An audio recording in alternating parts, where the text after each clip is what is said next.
Right, Mike, you with it? Yeah. Just looking for your pen. I fucking lost it. Oh, I'm sure you can find it. Anyway, what do we know about Northumbria, Mike? Have you ever been there? No, nothing. No? Never heard anything about it. So Been through it a few times, I suppose. I'm surprised you've mentioned the word reggae, Yeah. right? Because that's something that I've heard of before. Now, Northumbria itself is steeped in the realms of Roman history and Roman archaeology. And I can use something jangling, Mike. You can, because I can't find anything. I had a pen this morning, but I haven't got it now. Oh, don't worry. It'll be fine. Right, Northumbria. So when we think about Northumbria, we think about the Roman wall, Hadrian's Wall, going from Carlisle all the way across Hexham, or going all the way to Newcastle upon Tyne, and then we think of Northumberland as being the part of Britain that's up against the Scottish border, and we think about Northumberland with the and the North Sea and all these other things, but we don't actually think about Northumberland and Northumbria as being this massive kingdom. Well, there must have been people from the Eastern Islands coming across, weren't there, Vikings and stuff. Exactly, but where we talk about the story of Northumberland, we've actually got to talk about the Romans. Yeah. Because Northumberland itself, in the Roman period, is one of the highly most populated sort of Roman military landscapes anywhere in Britain. So there's loads of forts, there's loads of roads, there's Hadrian's Wall, and the Roman frontier goes all the way to the Antonine Wall, which is up by Edinburgh and all the rest of it. So what we've got, by the time Roman civilization starts to collapse and disappear, we've got all these little kingdoms in Britain being created. And the biggest kingdom being created after the Roman period, into the late 400s, into the mythology of King Arthur, is in fact Northumberland. Right, so there's this massive kingdom in Northumberland that goes all the way from Liverpool and goes all the way much further south than York, all the way more or less as far as Edinburgh, hitting the sea on the east and the west, and is this absolutely massive kingdom. And Northumberland is the biggest kingdom in Britain in the 400s, 500s, 600s, 700s, 800s. It's a massive kingdom. And it's still a massive kingdom at the time of the Vikings as well. It's a huge kingdom. Is that because it had coal there? It's got massive resources. It's got its silver. It's got its iron. It's got its grain. It's got its hides. It's a massively wealthy landscape. Northumberland today isn't as wealthy as the south. But if the Norman civilization hadn't have invaded Britain, the capital of Britain would be York. Yeah. Because what happened when the Normans started getting their hands on Britain, because the south of Britain is closer to Normandy, and it's almost as if the power base of Britain was going to be in London, right? But if the Normans had never invaded, Northumbria would be the place where everything's happening. The capital of Britain would in fact be York. And what we do see with Northumberland is that there's this massive legacy of civilization based on Roman civilization. And you've got the Iron Age stuff. There's lots of Iron Age bank and ditching, closed hill forts everywhere. Religion. There's a massive thing of religion. There's Lindisfarne. There's the great cathedral at York. There's the religious site at Hexham. There's all the religious stuff in Cumbria. It's a massively wealthy landscape. But it's built on the back of Roman civilization, and the one thing with Cumbria is Northumberland and Cumbria has got some of the best preserved Roman roads in Britain. So and they had access to the sea, they had access to trade with Ireland on the west coast, they had access to trade on the east coast with Scandinavia, and people from Scandinavia are bringing all their goods in and all that trade. So Northumberland was massively important. It had access to everything. It had access to the people in the north as well. And you mentioned about the people from the Western Isles of Scotland. So everything's there. So it's a hub of civilization, and that should never go. And Northumberland is a hugely important place because it's a place that everyone settles down and gets on with each other. So what we've got in Northumberland, this northern part of Britain, we've got people in the northern part of England, Northumberland, from Ireland who are settling in Northumberland, from Scotland settling in Northumberland. Later on, you've got people from Scandinavia settling in Northumberland. Yeah, you've got the native people who've always been there. You've got lots of Roman trades and all the rest of it settling in Northumberland. You've got Anglo-Saxons settling in Northumberland. So they're all there, and there's all this massive influence. And at one point in the 800s, you could hear people speaking in 6 different languages, quite happily speaking in 6 different languages. And it was a landscape that people just got on. In the south, the problem is in the south, they're always warring, they're always fighting. Did they have iron mines? Yes. You've got access to iron, you've got access to coal, and there's a lot of access to silver. So there's a lot of, and you've also got that very, one thing that I haven't mentioned is Blue John, that very nice shaly stone. Oh yeah. Yeah. To carve. To carve. You've got that Blue John as well. So you've got all this stone that they can use, and there's all this building material and so on. Got various trades there. Yeah, massive. So it's not just we don't just see the Roman stuff, but the Roman stuff is a powerful backdrop. Yeah. What we do see is lots of Anglo-Saxon stuff. And the one thing about the Anglo-Saxon stuff is that the Anglo-Saxon stuff, most of the buildings from the Anglo-Saxon period are built using Roman building material, which we've already mentioned in the past, like this wonderful little church at St. Cuthbert's. And then you get into the likes of this landscape as well. Some of the finest cathedrals in Britain are to be found. You can just look at it in York and Durham Cathedral. Some of the finest cathedrals in Britain are actually in Northumberland. And I suppose they all started off as monastic sites. Little monastic sites, such as Lindisfarne. Yeah.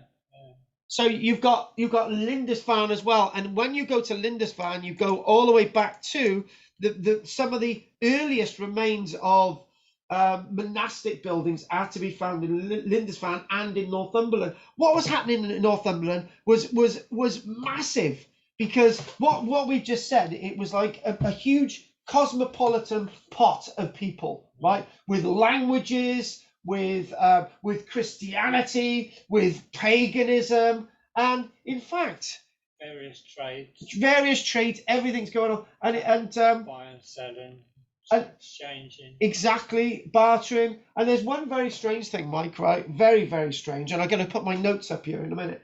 A very, very strange thing about Northumberland is that you've got bishops who issued coins, silver coins. You had kings issuing silver coins.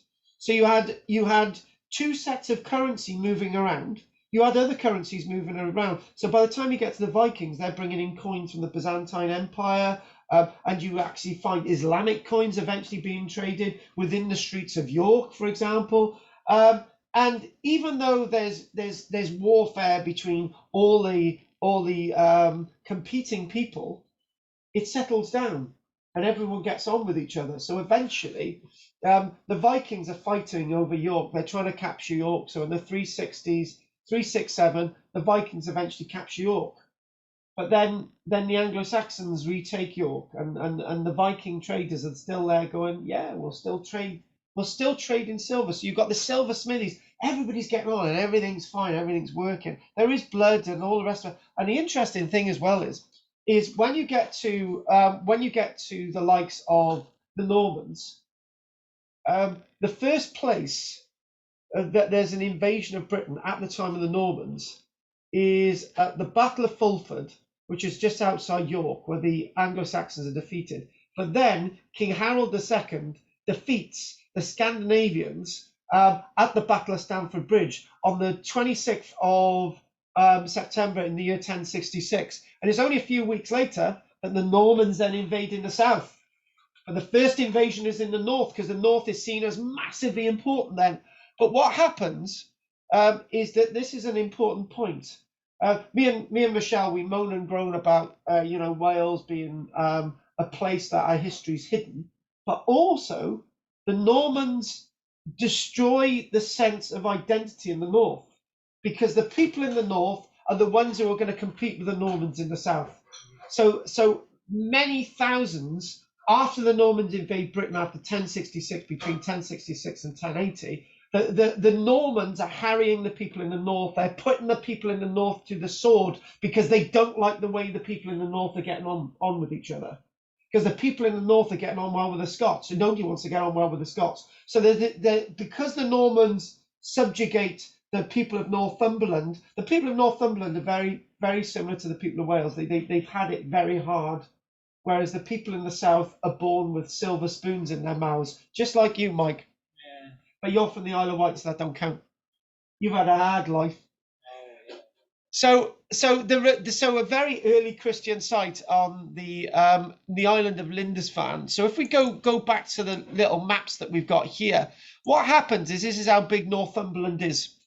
The old kingdom of Northumberland. So by about the 700s, there's two Northumbrias, right? As one big country. There's Bernicia, which is the north, which is a native British term for northern Northumbria, and there's Deria, which is in the south. So in other words, it's a huge kingdom that's given a north and a south. And interesting enough, it goes beyond the Scottish border, goes all the way up to Edinburgh, all the way more or less to the Antonine Wall, which is here, and it goes all the way south of York. And this itself is a third of the landmass of Britain. Well, southern Britain, okay? This is a third of the landmass of England. So this is a very powerful kingdom. And again, if the Normans hadn't invaded, the capital city would be York, because this is where everything's going. And this is history changes by rolls of the dice. That was a big religious centre, wasn't it? Yes. Oh, York is a massive religious centre. A lot of trade coming and going, and people. Yes, the two rivers, the River Ouse, the River Foss as well. And you go to York today, there's the cathedral, and there's church after monastery after chapel. There's all this religious stuff going on in York. It's massive. So what I'm going to do, I'm just going to get my little notes up, right? We're going to get my little notes up on the screen, and we see all these little bits. And interestingly enough, it's the people or the province north of the River Humber. So we've got the River Humber. So it's everything north of the River Humber, all of this area. And Northumbria is north. There you can see north there, Humbria, north of the River Humber. So everybody, all the people north, right? And this is a very, very powerful people. That's what Northumberland means. Everybody north of the River Humber. That's what it is. So in other words, when you think about it, it included the people from Cumbria, the people from southern Scotland, the lowland Scotlanders. It included all the sort of Liverpudlians, all the people from around Connaskey. It included all the people from Lancashire, over by here, Lancashire. All the people from York, and included all those people. So in fact, all the strange people of Britain lived in the north, and they still do. You can't understand them. Michelle, when you have a conversation with Chris, can you understand anything he's saying? Not much. Because even though the people of Middlesbrough, the Geordies, right, you can have a conversation with a friend of ours called Chris. He's my brother-in-law, and he's talking away, and you can't understand the word he's saying. You just nod your head and you agree with it. Even though he's speaking English, because his language has developed with a bit of Viking, a bit of Anglo-Saxon, a bit of Roman, and there's a bit of Latin in there, there's a bit of native British, there's a bit of Irish in there, a bit of Scandinavian in there. You can't understand the sausage he's saying, right? But he's still English. But the way the language is developing in Northumbria is very, very complicated. In southern England, somebody says, "Hello, my name is Carl. I'm very, very posh," because it's all pronounced perfectly, right? in the north, they're just chucking it at you because their culture, even though the Normans smashed them, they still kept their identity. It's a bit like the people of Wales. Yeah, you go to people in Cardiff and they sounding like this, Cardiff Park. And you go to people of North Wales and they're sounding like this, what's here? And it's all these different things because this is the way the syntaxes of the language and everything changes and alters around. So in other words, what we do see is that we got a very, very powerful people in the north, in Northumbria. It's a very, very powerful landscape. And what this is, it's just basically people. What happens is that when the Anglo-Saxons moved north in the 600s, right, there's already Christianity there, right, and the Anglo-Saxons rule over the people of the north, but they don't, there's not many Anglo-Saxons up there. It's just the people who are setting the theme, who are actually setting the situation.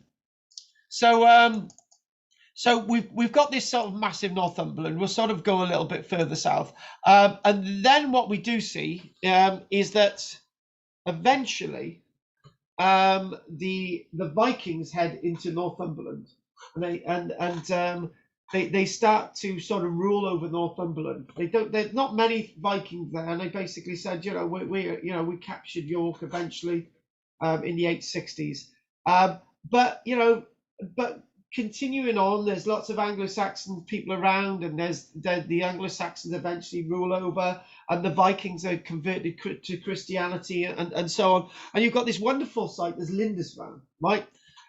It's one thing is that the history about Lindisfarne being burnt down and all the gold and everything taken from Lindisfarne is being written by the Anglo-Saxons, right? And it's being written by an Anglo-Saxon, by somebody actually in France. And he writes the story. He says that the Vikings turned up at Lindisfarne, and they basically burned the monastery down. They enslaved the monks and all the rest of it. But there's one problem with that, Mike. There's one slight problem. I don't think that actually happened. Yeah. Because the Gospels, the original Lindisfarne Gospels that were written and kept at Lindisfarne before the Vikings got there, weren't destroyed. Surely the Vikings would go in and burn and destroy the holy books and rip the gold off and so on. Not if I could get advantage from it, the people, the trade, or whatever. Exactly. So what I believe happened at Lindisfarne was that the Vikings turned up. There may have been a little bit of butchering and a bit of whatever, and they said, look, we're peaceful people, right? And it got wind, and it was like a Chinese whisper. Because what happened at Lindisfarne, the facts don't stack up. Because the Lindisfarne remains a massively important religious site. It remains having its gold and silver. And then the Vikings then convert to Christianity. And it's almost as if history is written by people who want to tell us that the Vikings were terrible people. The Vikings weren't terrible people. They were massive traders. Why kill people when you need to trade with them? Yeah. If you're taking goods from the Black Sea and that all comes eventually down the Danube, and eventually that slips over to the River Rhine, and then that goes into the North Sea, then you're going to want to trade those goods with people. If you kill people and rape and pillage, you're not going to get far, are you? Right. So you've got these beautiful documents at Lindisfarne that actually survive, and this is actually the Book of Kells as well. And we do believe that lots of these books and these publications are being created by Irish craftsmen. And what you can actually clearly see with this, a lot of the monks did all that. Yeah. And stuff. But these are Christian monks Yeah. who are influenced by. This is actually this is three sort of loops, right? Circles within a circle, which is definitely a native British form of symbolism, right? And then you start to look at this, you start to see over on the right-hand side a little bit of Viking Anglo-Saxon influence. This is a Christian document. It's produced in Latin, right? You sort of start to see the regular sort of symmetry of maybe Roman work, right? And what you start to see is that the work produced by these monks was influenced by everyone. right? And at Lindisfarne, they're basically saying, "Oh, we've got these Vikings now, right? What do they do to actually to appeal to the Vikings? We need to put a bit of their stuff in there." So by the time you actually by the time you start looking at these works of art, you've got influences of everyone in there. In fact, you've actually got Pictish influences from the north and the Scotai influences from Ireland. Everything goes into these wonderful works. So you've got to start saying that what's happening is everybody's sort of brought into this sort of landscape. So you've got these leaders, these wonderful leaders who are actually ruling over Northumbria in the 590s into the 600s. You've got these wonderful leaders ruling over Northumbria with wonderful names like Ethelfrith, and you've got Edwin, and you've got Oswald, and you've got Oswy, and you've got all these wonderful rulers that are ruling over the likes of Northumbria, and then you've got links with the kingdoms in the south, and eventually the whole of England unites, and you've got the kingdom of Wessex in the south and Mercia all get together. So by the time the Normans come over, you've got all these kingdoms united in one great kingdom. So going with all of this, and we sort of move down a little bit, and hang on a minute, just sort of go on a little bit further south. So what we've got a golden age in Northumbria, where you've got them producing these wonderful gospels, the Lindisfarne gospels over here. And this is a gospel of Matthew associated with Lindisfarne. And we actually know who was producing these books. We know a guy by the name of Ethelfrith of Lindisfarne, a monk, is producing these wonderful works. And you've got this sort of, it says in my notes, it says, you've got all the symbolism and meaning in this. And you've got concern for geometry. And you've got the sort of the appeal, a sophisticated interlacing and everything moving in. So these monks are highly educated. In other words, it's like sticking a bit of Renoir with a bit of Van Gogh, with a bit of Picasso, with a bit of Charles Larson. You're putting all these artworks together, right, to create a document. So these monks are very aware that you've got this sort of interlace, this sort of interface of art, and they're putting it all together. In other words, it's a bit like sticking Islamic art together with Christian art, with a bit of Sikh art and Hindu art. And these monks were highly educated, and they just thought, we'll have a bit of that. And they weren't just stuck to one old sort of artistic tradition. They would put everything together. And even though the people were illiterate, they could read these pages. They could see where all the art comes in. And at that time, we've got a chap by the name of the Venerable Bede, and he's actually based sometimes at Lindisfarne. He's a native of Northumbria. So lots of the educated people are from Northumbria as well. And he produces something called the Ecclesiastical History of the English People by about the 730s. And it's basically the history of the English people. It sort of talks about how the English people develop and the pre-Romans and the Romans, the Anglo-Saxon people, and he's writing this work, and it's all sort of it's all using all the art and everything. He sticks it all in there, and what we have is that by the time you get to the likes of the Vikings, you get something known as the Beadle Horde, which is in fact this. So you've got this art is actually being produced within swords.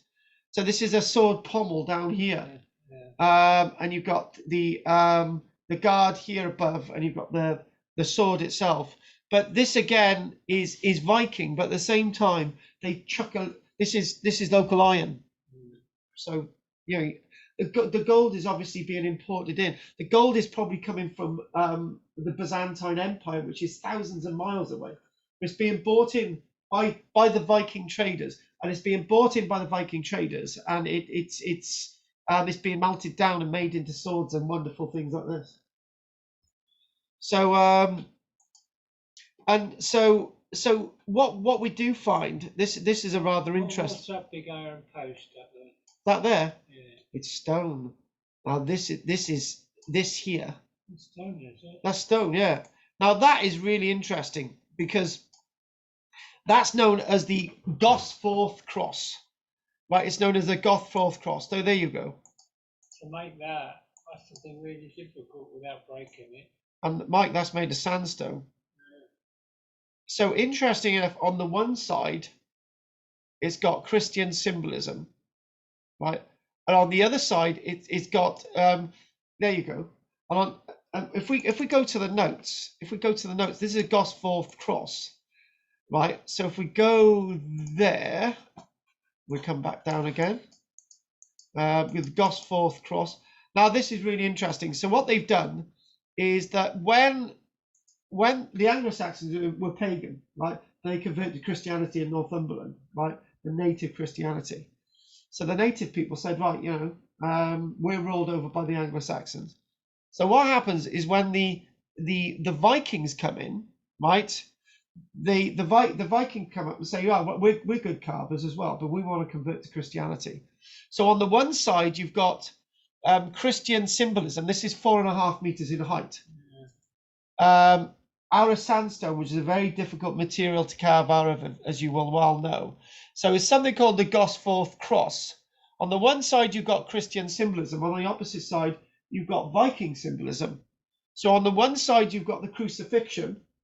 And the crucifixion is, as we know, Jesus is nailed on the cross and all the rest of it. And then the next, a day later or whatever, he rises from the dead. And on the opposite side, you've got the something called the legend of Ragnarok, right? And the legend of Ragnarok, right? So if we sort of go for there, the legend of Ragnarok itself says that the beast of Ragnarok needs to be tamed, and the beast of Ragnarok, if he rises from the depth, will destroy the world, and the earth will be reborn again. So in other words, Jesus Christ is nailed on the cross. And he takes on our sins and he's going to rise again. So in other words, the Viking legend of Ragnarok is very similar, has similarities with the Christian religion. So on the one side, you have Christianity. And on the other side, you have the pagan story of Ragnarok. And they're carved onto one column. So in other words, all this culture and everything amalgams together. There isn't this death and killing and pillaging all the time, because if everyone's killing each other all the time, everyone would be dead today. There'd be nothing to trade with. So in other words, you're destroying your economy if you kill everybody. Coins eventually, as you're right, it's a bartering world initially, but you do actually have coins coming in. By about the 700-800s, you have coins coming back in, because Roman civilization relied upon coins. Well, where are they coins from then? These are local coins. Oh, I don't know. Now, what you can see is the name Athelfrith. Yeah. To make it Latin, it would be Adlfridus, Athelfridus, right? But it was Athelfrith. Now, Athelfrith was a Northumbrian leader between 686 and 705. So coins are starting to come in. Initially, coins were nothing more than, here we go. I'll do this. Nothing more than, this is the leader of Northumberland. This is what he looks like. Actually, later on they put images on. This is Athelfrith's coin, or Athelfrida's coin. So a local person would say, I can't bloody read that, but they would be able to work out that that represented somebody powerful. There's no image on there yet.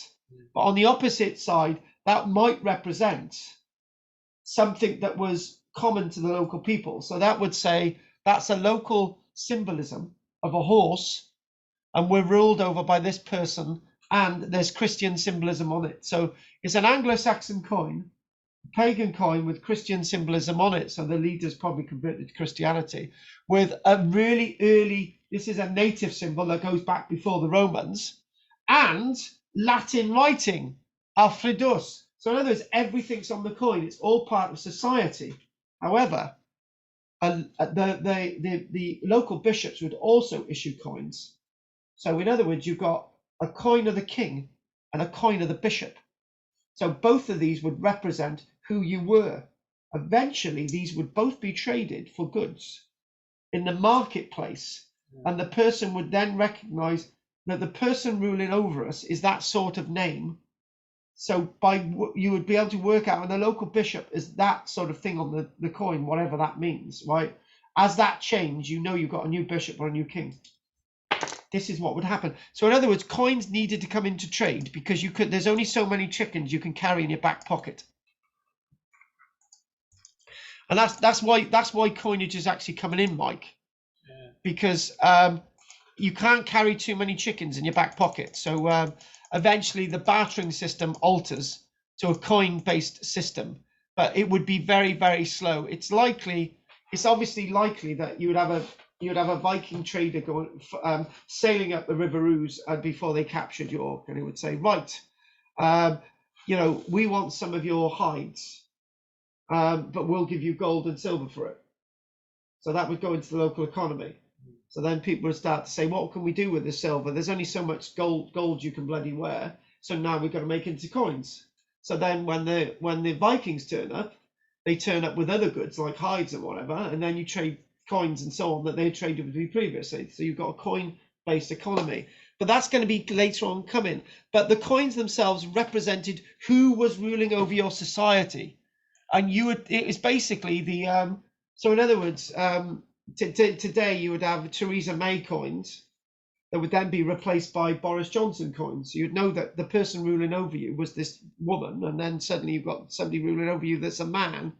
You can't really read the coin, but you could see some lettering on it, which means that something's changed, right?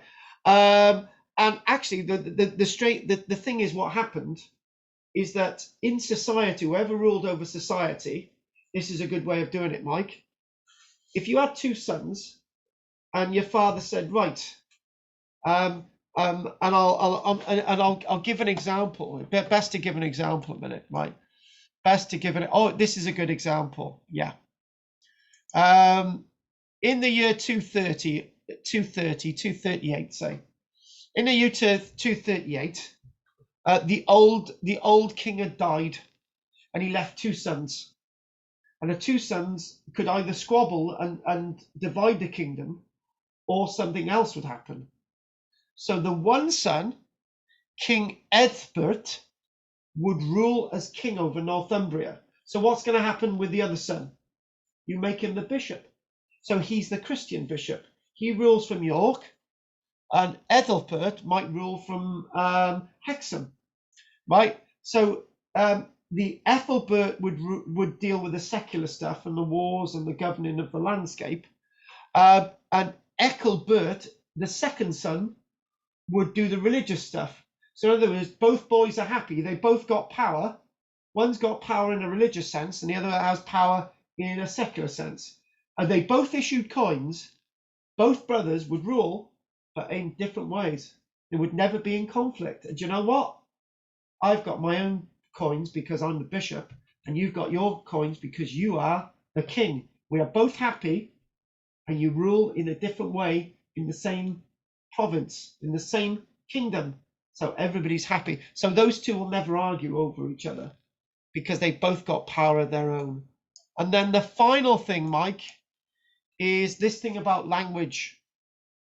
Back to what I said at the beginning. You had the English language, the Old British language, the Irish language, the Pictish language, and you would have Latin as well. And then eventually, the Viking language would come in. Interesting enough, in the Viking dialect that was left behind in Northumbria, 900 words in Northumbria are still used today, thanks to the Vikings. So in other words, if you can't understand somebody from bloody Sunderland, it's because the Vikings left words that none of us bloody understand anymore, and that's why.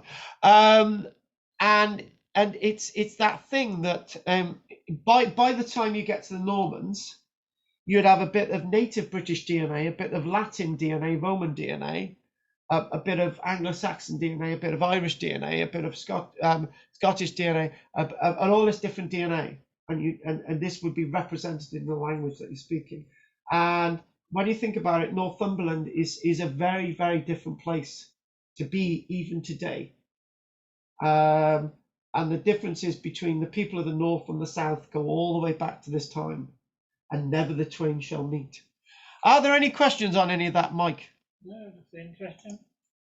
That was nice and concise, wasn't it? Yeah, And there is one of the big coins. nice, isn't it? It is nice.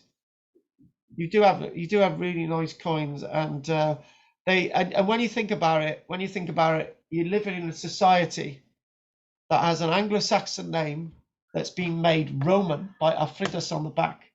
You've got Christianity, the artwork of Christianity, almost the shape of a shield with a boss, this sort of Roman galosh pattern on it. And this is a symbol that harps back to the ancient British ways, the Eponus, the horse. And that itself represents the Northumberland people. A nice big silver coin down Ponty Market yesterday, but it was foreign. Oh, right. Huge big thing, 75 quid they wanted for it. Oh, cool. I can't remember. How do you know it was foreign? Because they told me all about it. I asked them where it was come from. Ah. It wasn't English. No. It must have had its weight in its silver. Yeah, that's right. Sounds like big it. size.